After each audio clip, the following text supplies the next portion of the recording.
JP, JP. சொல்லுங்க ஏசப்பா. என்னப்பா என்ன பார்த்த உடனே போனை எடுத்து வச்சிட்ட? நீங்க என் கூட பேச வந்துக்கிறீங்க, உங்க முன்னாடி எப்படி ஏசப்பா போன் பண்றது? நான் இப்ப மட்டும்தான் உங்ககிட்ட பேச வரேன்னு நினைச்சியா?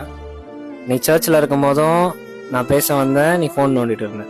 ஃபேமிலி ப்ரேயர் பண்ணும் போதும் உங்ககிட்ட பேச வந்தேன், போன் பார்த்துட்டு இருந்தேன். நீ பைபிள் படிக்கும் போதும் உங்ககிட்ட பேச வந்தேன், அப்பவும் போன் பார்த்துட்டு இருந்தேன்.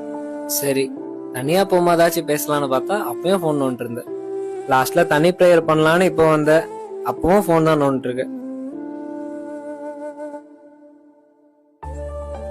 உங்க தேவைக்காக இந்த போனை உருவாக்கக்கூடிய ஞானத்தை கொடுத்ததே நான் தான். ஆனா இந்த போனை வச்சு எனக்கு பிரியமில்லாத காரியங்கள் நிறைய செய்றீங்க. கடைசியில இந்த போனை ஒரு விக்கிரகமாவே மாத்திட்டீங்க. என் மேல அன்பு காட்டுறதை விட இந்த போன் மேலதான் அதிகமா அன்பு காட்டுறீங்க.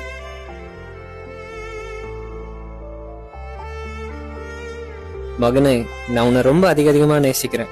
அப்படி நேசிச்சதுனாலதான் பரலோகத்தையே விட்டு இறங்கி வந்தேன். தெய்வ சாயலை விட்டு மனித சாயலுக்கு வந்தேன்.